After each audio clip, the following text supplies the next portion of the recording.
ये है Indian navy की ट्रेनिंग शिप टीएस राजेंद्र। इसका नाम रखा गया है चोल वंश के सबसे महान राजा राजेंद्र चोल के नाम पर क्यों? क्योंकि राजेंद्र चोल ने एक ऐसी पावरफुल नेवी का निर्माण किया था जिसके दम पर उन्होंने सिर्फ भारत में ही नहीं बल्कि समंदर के पार इंडियन सब कॉन्टिनेंट से दूर साउथ ईस्ट एशिया तक अपने साम्राज्य का विस्तार किया था। ये है कहानी भारत के सबसे महान राजाओं में से एक की, जो शायद ही कहीं और आपको सुनने को मिलेगी। स्वागत है आपका सीखो के official show great Indian Kings में। साल 1014 में अपने पिता राजराज चोल की मौत के बाद राजेंद्र ने चोल साम्राज्य की गद्दी संभाली। इस साम्राज्य की राजधानी तंजौर में थी। राजेंद्र के पिता ने अपने शासन के दौरान चेरास और पंड्यास के तमिल किंगडम्स को हराकर एक विशाल साम्राज्य की स्थापना की थी। एक पावरफुल नेवी बिल्ड करके उत्तरी श्रीलंका और मालदीव्स पर भी कब्जा किया था और भारतीय महासागर के इंपॉर्टेंट ट्रेड रूट्स पर भी इनका कंट्रोल था। इसी फाउंडेशन का इस्तेमाल करते हुए राजेंद्र चोल अपने पिता राजराज से भी 2 कदम आगे निकले। सबसे पहले साल 1017 में इन्होंने पूरे श्रीलंका पर कब्जा किया। इनके पिता ने सिर्फ उत्तरी श्रीलंका को चोल साम्राज्य का हिस्सा बनाया था, लेकिन राजेंद्र ने दक्षिणी इलाकों पर भी कब्जा किया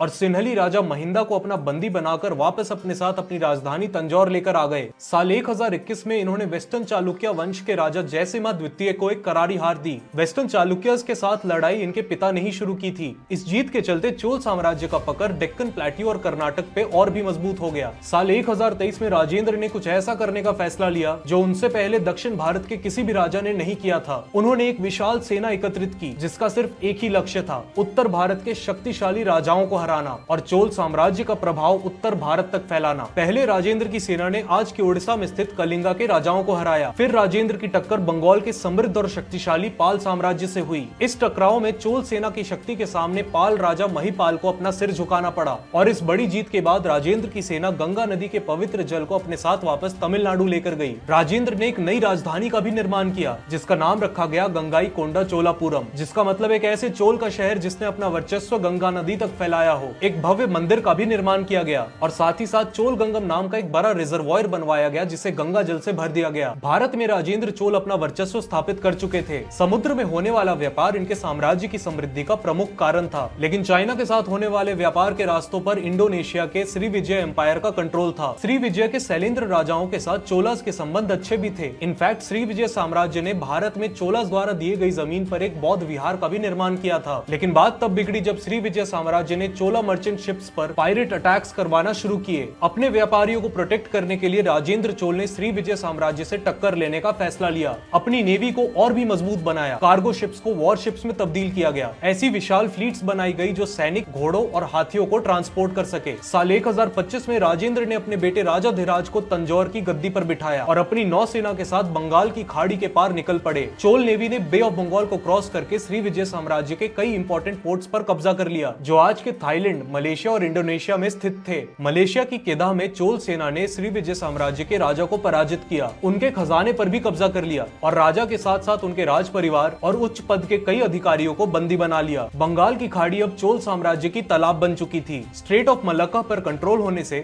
चोल साम्राज्य बिना किसी मिडिलमैन के चाइना के साथ डायरेक्टली व्यापार कर सकता था। राजेंद्र चोल ने चाइना की सोंग डायनेस्टी के साथ एक्टिव ट्रेड और डिप्लोमेटिक रिलेशंस भी एस्टैब्लिश किए। साल 1015 और 1033 में व्यापार दूत भी भेजे। सोंग डायनेस्टी के ऑफिशियल रिकॉर्ड्स में चोल साम्राज्य की समृद्धि, उनकी नेवी की ताकत और गवर्नेंस की तारीफ पाई गई है। राजेंद्र चोल के शासन का अंत 30 साल के लंबे राज के बाद साल 1044 में हुआ। साल 1279 में चोल वंश के आखिरी राजा राजेंद्र चोल तृतीय का पतन हुआ और इसी के साथ चोल साम्राज्य की समाप्ति हुई। इनकी जगह पंड्या और होयसाला राजवंशों ने ली। कैसी लगी राजेंद्र चोल की यह कहानी हमें कमेंट से बताइए और अगर ये वीडियो अच्छा लगा तो इसे अपने दोस्तों के साथ जरूर शेयर कीजिए।